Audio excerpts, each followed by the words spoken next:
Well, I'm in the Sierra Nevada mountains at Lake Tahoe, and it's gorgeous. It's a sunny day, and the aspens and the cottonwood trees are flaming yellow. So it's just been a gorgeous autumn here.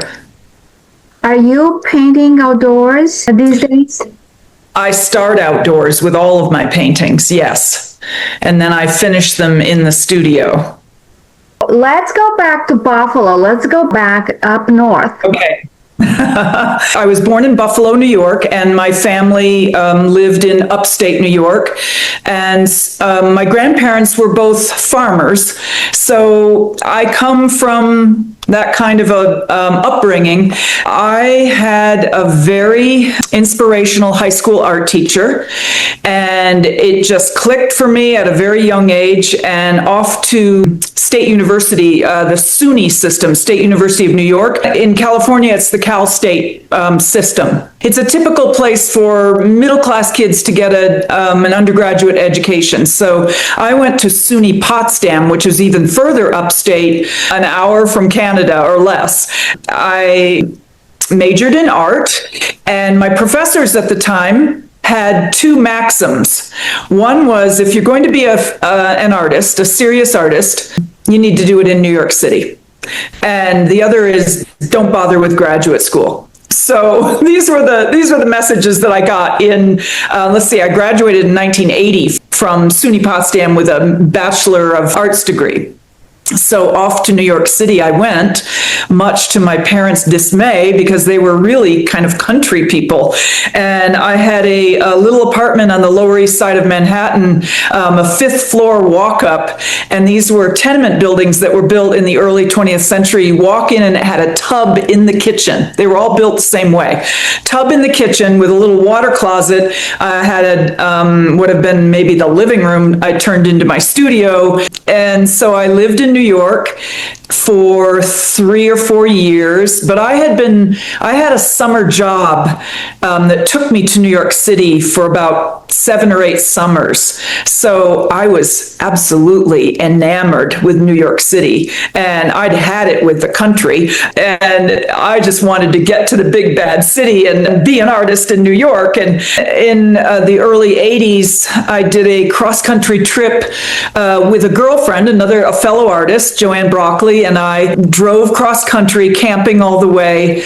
And I got to the San Francisco Bay Area and met a guy, and sparks were flying, and I went back to New York, and we kept the relationship going long distance, and I decided I'm moving to Oakland, California to be with this guy. And so in 1984, I packed up all my belongings and shipped them to Oakland.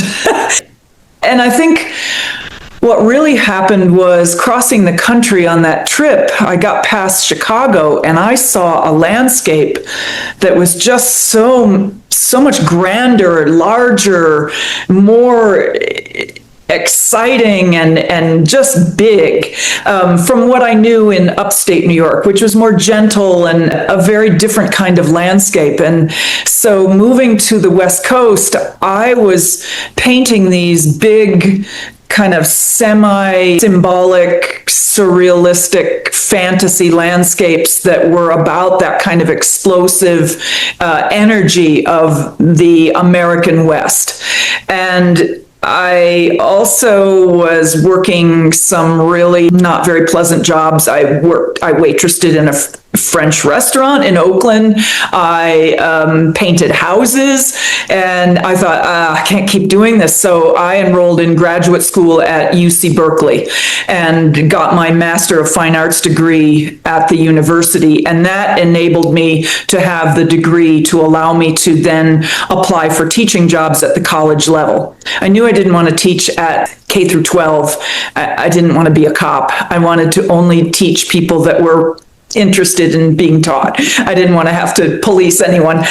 I started teaching as an adjunct at some of the colleges around in the Bay Area, and I was teaching a painting class at a community college in the East Bay. The chairman of the department gave me this job description for Lake Tahoe, and it's a little community college. It's part of the California community college system, and they needed a painter.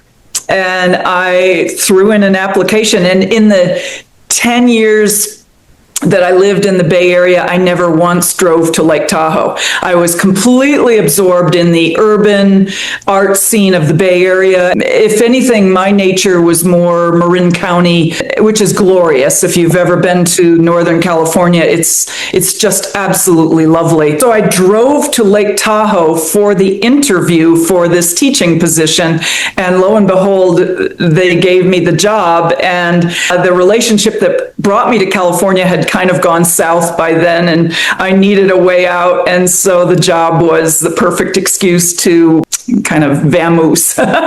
So I moved to Lake Tahoe, and it was really strange because I didn't know anyone.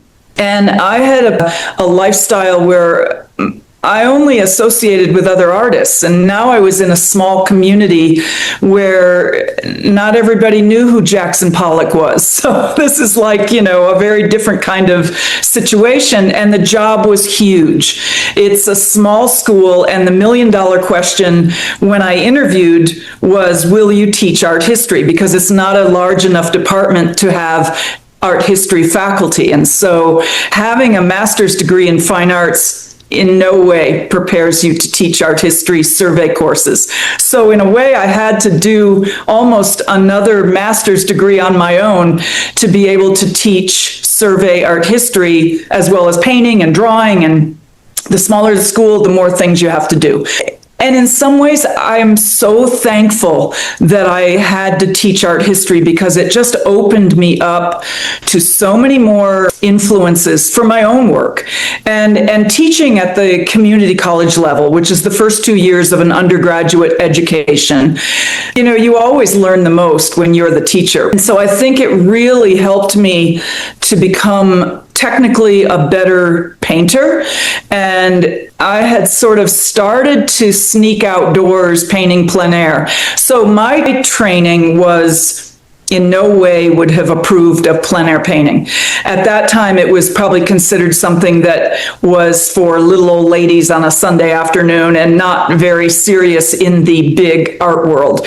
And here I am living in Tahoe in the beautiful Sierra Nevada mountains, and I have summers off, and why would I stay inside my studio painting fantasy nature paintings when I have the source right outside my door? So I started to carry my gear outdoors, and oh my gosh, what a fiasco. I mean, you have to really figure out how to physically get out there and carry your gear and then capture what it is you want to capture with sun and wind and bugs and people coming along, or all kinds of things happen when you're out there. Luckily, I feel very safe here in the Sierra Nevada mountains. As a woman, I feel very safe. So that's never been a problem.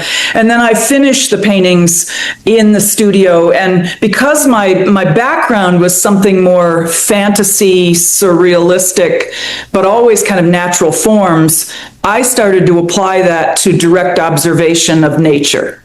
Then I got connected to the Stremel Gallery in Reno, Nevada, and they gave me a solo exhibition and sold every painting. And I had never sold paintings. It wasn't really even something that was a concern. I was looking more for critical success, critical attention when I was in the Bay Area. And so this opened up a whole lot of new doors. And suddenly I was getting invitations to other exhibitions in other parts of California and the United States. And now I am in a show at the Stremel Gallery opening next week. It's a two-person show, and it'll be my 10th exhibition with the gallery. And they sell everything I make, which is amazing. It's not that I need the money and I don't paint for the money. Painting is my religion, but as all artists know, it's an expensive endeavor. And when you can get some kind of compensation for it, it just refuels the whole operation, and you're able to just kind of keep going. And it's also, I think, a vote of confidence that artists need. artists need to be supported both critically and financially in order to keep them motivated, I think, or at least to feel that support. I would like to talk about the canvas and the linen that you're painting on. Oh, okay. I could actually show you. I order canvases from a company in Healdsburg, California. It's called John Annesley Company, and they're fabulous. I think he imports the linen. It's pre-primed with an oil-based primer, and they're absolutely museum quality archival canvases that someone turned me on to, it's got to be at least over 15 or 20 years ago, and I've been using them ever since. I have two of them together, but I'll show you the back side. This is the back side of a canvas. It's 18 by 20 inches. I order them, and I often order an even number so that they come shipped, so that they're face to face. And it's just a lovely surface to work on. The other thing that I've been working on sometimes is panels, and I found a company in Los Angeles that makes these round panels. They also make square, rectangle, so you can have them custom made. These were some that they had in stock, and I want to try them. I have to sand this, coat it with rabbit skin glue, and then an oil-based primer, and then it'll be ready to paint on. But tondos have been sort of an interesting shape for me because a lot of my work involves kind of distortion and curving a lot of the forms. A round surface has sort of just opened up some new possibilities compositionally. Surrealistic shapes. They show a lot in your art. Colors are melting. They are flowing. There's a distortion as if we are dreaming. For me, if you think of it like a continuum, over here is fantasy and over here is reality or direct observation. And I'm always looking for the sweet spot between the two. There would be no reason to go out and paint if I wasn't paying attention to the colors and the textures and the forms.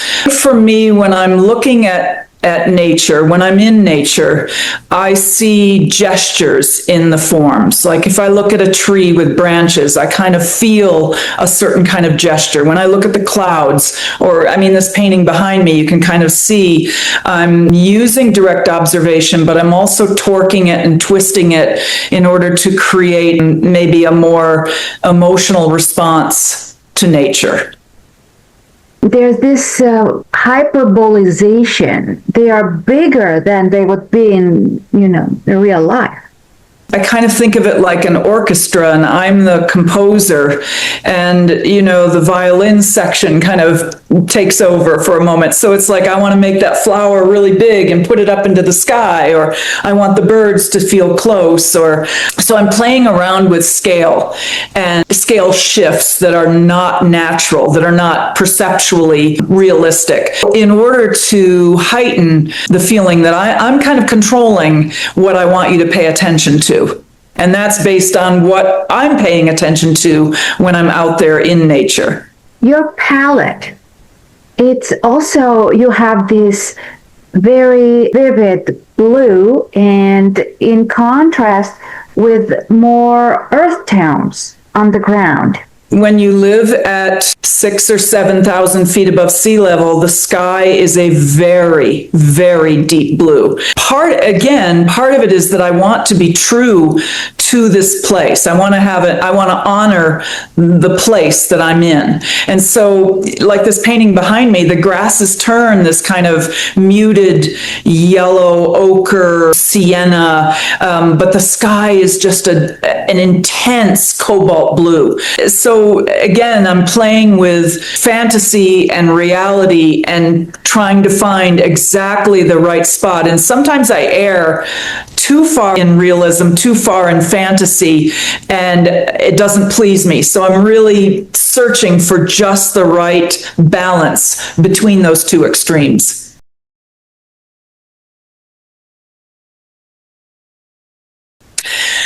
There's a lot of water here in the Sierra Nevada mountains, and some of it is just logistical concerns because I've retired from my teaching position. I left it 4 years ago, actually. But so when I was teaching, I would finish my year of teaching at the end of June, and I would have July, August, and half of September, and it's hot. And so if I'm painting by a river like the Carson River here, I just strip off and jump in and then get back out and put my clothes back on and keep on painting. If there's anyone around, I jump in with my clothes on, and then you've got a wet shirt and wet pants, and it acts like an air conditioning system. So, but I also think it's also a compositional device. Like, look at the donut it's an oxbow, and it really is a bend in the river. I'm shrinking it. It's much wider than it is in my painting, but I love that sense of the donut ring in perspective, that oval. So it's an awareness and an interest in just the geometric forms in nature that I'm sort of like, if you think of a painting that has recognizable imagery in it, and like a veneer, and you peel that back, you have building blocks, design building blocks, abstraction underneath that's informing the composition. And I'm very interested in that. In your statement, you are saying that you feel close to the Eastern philosophy, and that inspires you. Yeah, and it's kind of, you get into a little bit of trouble when you start to take on someone else's culture, and I don't intend that. The little bit of reading or information that has come my way, it really appeals to me, and also similar to the Native American attitude about nature. There is a life force in nature that we feel, and that acts as something very comforting and inspiring, and makes you understand your place in the whole scheme of things, because we're all going to be young at some point, and then we're going to become mature adults, and then we're going to become older, and then we're going to die, and it's part of that cycle, and nature is always showing you that cycle, and in some ways it's comforting to know that I am part of that cycle. I noticed that you're using standard, sizes. Also, you're doing triptychs. Yeah, well, taking a large canvas outside is really difficult. If you have wind, it's like a big sail. And so sometimes I have a couple of different easels that I can take out. I have a French easel that I can have something quite large, like the painting behind me. And then I have a pochade box for smaller pieces. So let's say I'm going to hike to a spot. The pochade box works great because it's small and I can fit it in a pack on my back. This is a little bit heavy, the French easel a little bit heavier. I've had situations, and actually it's in this same place. This is called Hope Valley. It's a valley that's just south of Lake Tahoe, and it's close to where I live, and so it's a really easy place for me to go to. And I was out there with a canvas, and I started a painting, and I realized the composition feels truncated. It feels cut off. I got wings, almost like an altarpiece with a central panel and two wings. And I add on the wings, and I carry them all out, and then I lay them in the grass, and then I put the other one up, and I paint the connection. It really is just functional. I'm trying to make sure that I have the correct composition to give the feeling that I want. And sometimes it means adding on or collaging on another canvas in order to get that composition the way I want it to be. I'm wondering, how do they interpret your style? I always had a lot of people say, "Oh, do you read science fiction?" And I'm like, no, I read English literature. Yes, a lot of people, especially in a broader audience, are attracted to what I'm doing. And I think it's because we all have a relationship to nature. And especially where I live, everyone does something in nature, hiking, climbing, skiing, mountain biking, but spending a lot of time in nature. It's almost as if I live in a place where our common religion is nature. So everyone that I associate with, I guess you could say the American West, it's such a grandiose landscape that everyone has a relationship to it, and somehow what I'm doing resonates with them. I've had that experience when looking at other landscape painters. Sometimes it resonates, and other times I'm like, no, that doesn't mirror my sense of how I feel when I'm in the land. And so I think that for whatever reason, my paintings speak to people. Working outdoors, doing plein air is quite physical. You're standing long hours in the sun. I probably was a tomboy growing up. I probably was a little ADHD. I had a lot of energy. I'm not really one for sports. I'm more of a solo. The first thing that I got that really married my artistic sensibilities with this physicality was modern dance. And when I was in undergraduate school in upstate New York, they had a really great dance program that I got involved with. And when I moved to New York City, someone told me about a woman who was a dancer. Her name was Simone Forti. I don't know if you've ever heard of her. She was really big, and especially in the 60s, with the kind of new kinesthetic, improvisational sort of movement. Very different than, not the Rockettes by any stretch of the imagination. And I started taking classes in her loft on Broadway in Manhattan. And then I ended up performing in one of her group pieces at a place called The Kitchen in Soho. And this is the early 80s. Then when I moved to the West Coast, I looked for something similar and I didn't really find it, but I've always had some kind of movement as part of my life. And when I came here to Lake Tahoe, actually, there was some dancers that I started taking classes from, and now I do a workout 6 mornings a week on Zoom. It was live at my little college. And then when COVID hit, we went to Zoom and everybody said, let's not go back. It's nice to tumble out of bed and do a workout in the morning in my studio here. So yes, I'm blessed with being physical and having a pretty strong constitution. My husband is a rock climber. I met him after I moved here. And so and what's interesting, you'd think like rock climbing and painting, what does that have to do with each other? But my husband, who's off on a climbing trip right now, it's like, pack up all your gear, get out there and do the thing you love, and then come home. And it's exactly what we both do. And so sometimes I'll go along on his climbing trips and I'll paint while the guys are climbing. And I keep saying, okay, I'm getting older. I'm in my mid 60s, pushing 70, and I just have to stay strong. But I keep saying, okay, I'm only going to paint by the truck. And then you're like, oh, but the composition is so much better if I just haul all my stuff over there. You do the best you can, and I think I like both. And sometimes I think that plein air painting may actually inhibit my paintings a little bit. I don't know. Like if it was all fantasy, I wouldn't have the restrictions of trying to find that in nature.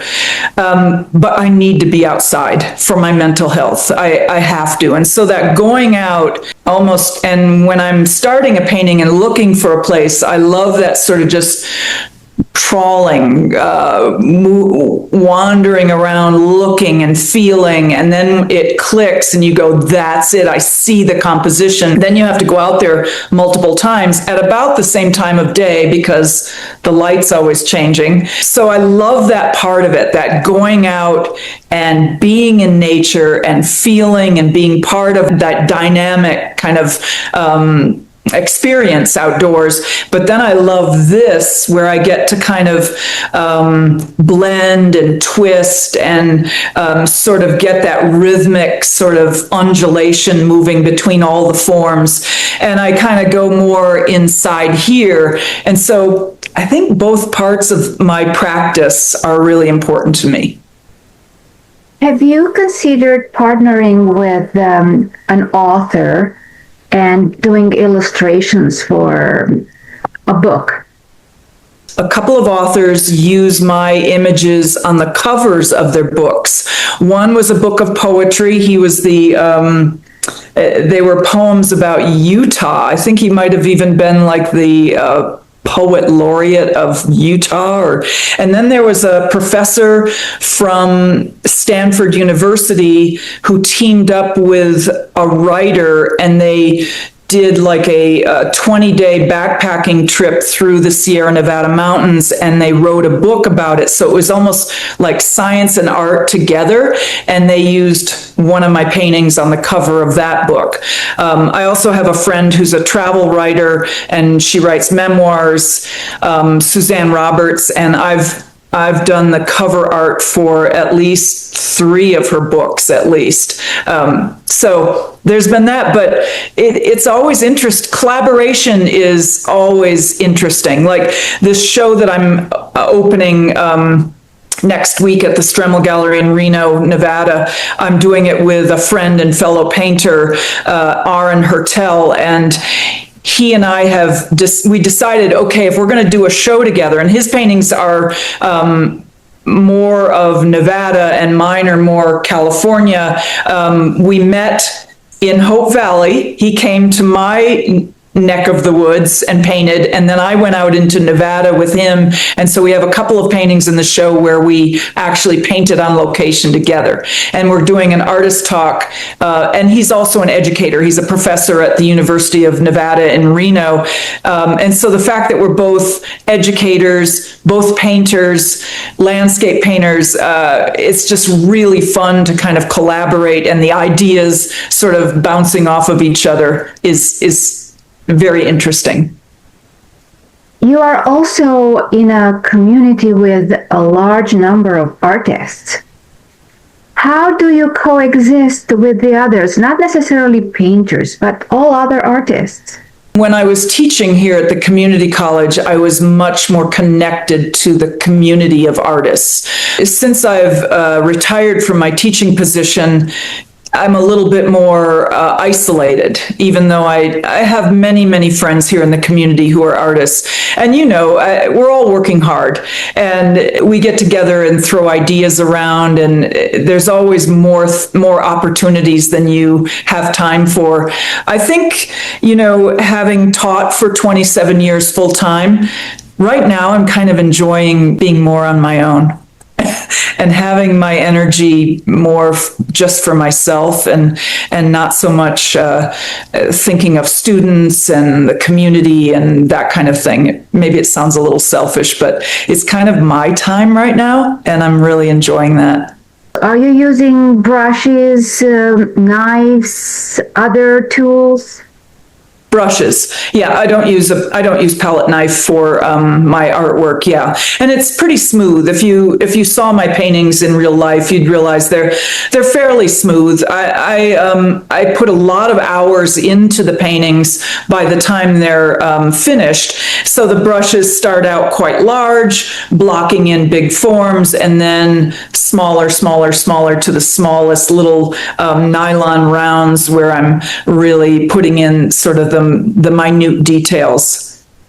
You are working with oils, but you're also working with gouache, which is so different. Yeah, and I can't even remember when I first started working with gouache, but I know it was in that 5th floor walk-up apartment on the Lower East Side of Manhattan. I was using gouache. I think, one, it's easier. It's water-based. You can carry it easier if you're going places, if you're hiking to a painting spot. But I like that chalky surface of gouache. The process is more like oil paint in that you're adding white to lighten your colors, whereas watercolor is a totally different kind of thing where more water, less pigment, you're always saving the white of the paper in order to lighten your values. So for me, gouache and oil the thinking is kind of alike. The only thing is you're not going to have that time to blend from light to dark with gouache, especially at this altitude and the dryness of this climate. And so you figure out ways to transition from dark to light. And that's where coming up with different kind of brushwork and textural kind of elements allows me to make those kind of gradations. I like to think of it like I've got two husbands, oil, and then I get mad at them and I'm like sick of them and I go over to my other husband, which is gouache. And so somehow going back and forth between the two keeps me kind of happy.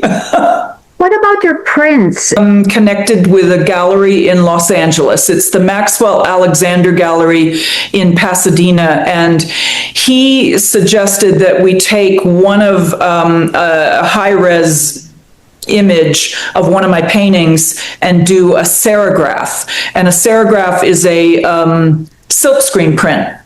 And he has a company in Los Angeles that he works with, and they did one. I could actually show you if you want me to pull it out.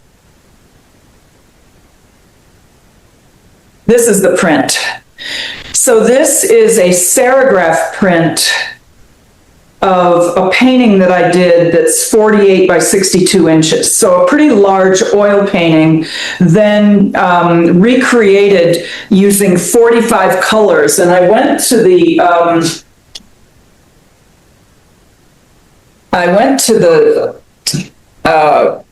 the place where they did the printing so that I could sign and number them.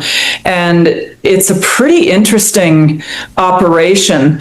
It's automated in that they create on a computer 45 screens, and each screen is going to, and then a machine squeegees the ink across, and then it does this 45 times with 45 different colors, all layered on top of each other until it recreates the feeling of the original oil paint.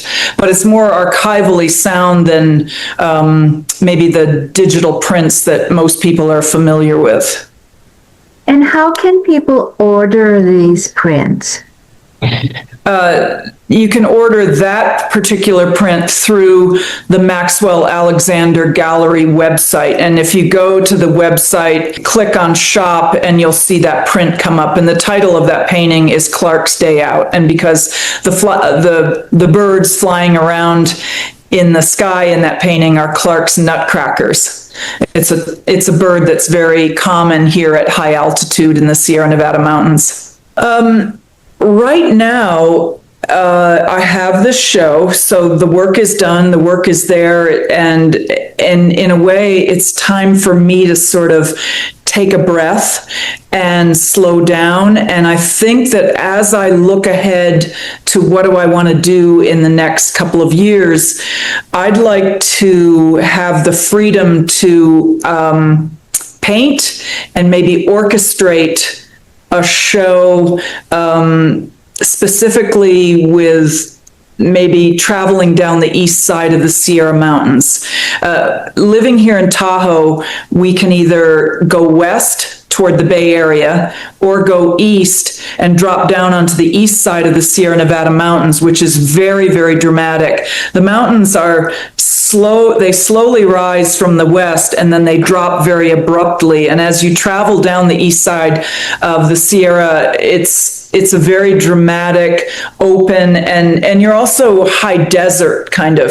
And so that landscape is sort of pulling me right now. And actually, rather than scheduling anything, right now I feel like it's time for me to kind of dig deep, do the best paintings of my career in the next 10, 15 years.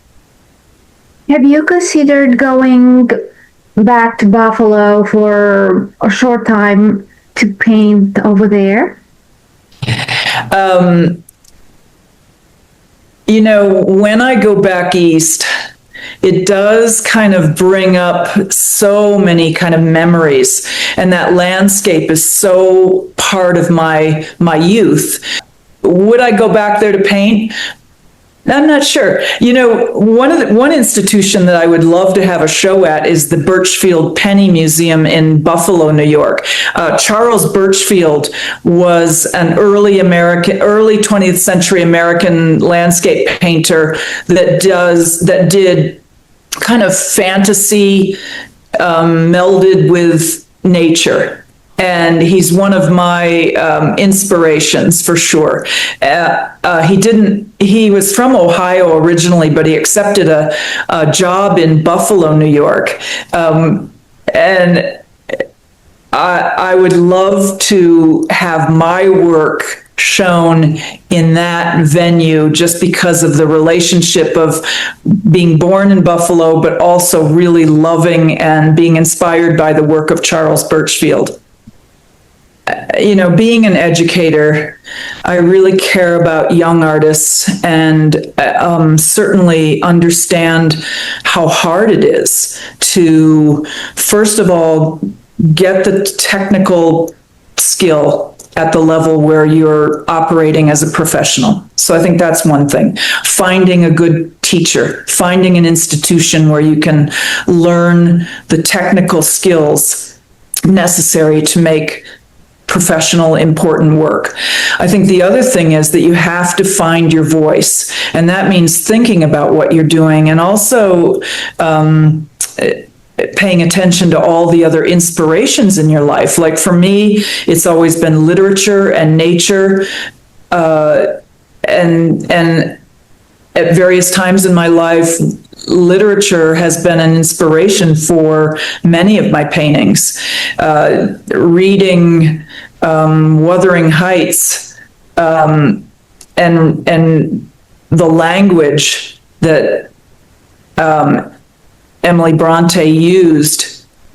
She would often have these kind of this tension in nature, and she would use a language, even though it was sort of about a love story and a sort of a healthy and an unhealthy option.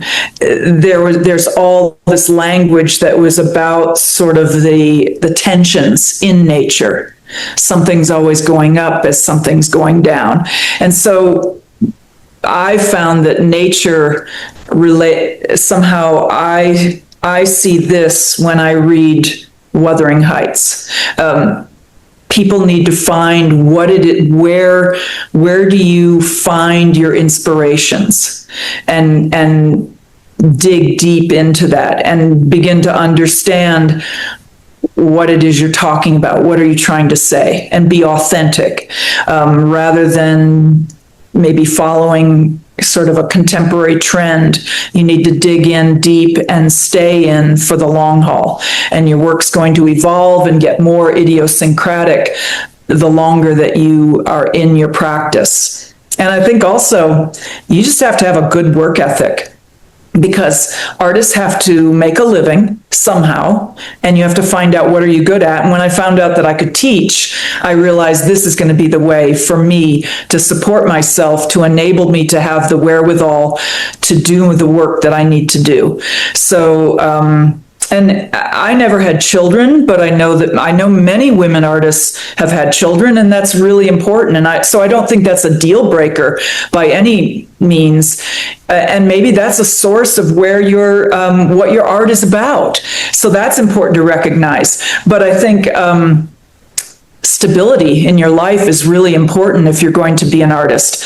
You can't be wondering how you're going to pay next month's rent, or you just have to have a very stable, I can't remember who made this quote, but you have to have a boring life in order to be an artist, so that you have the wherewithal to put all of that energy into the work.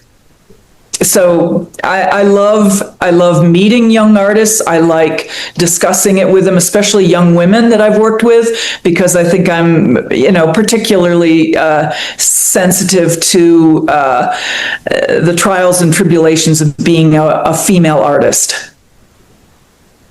And you did mother lots of paintings.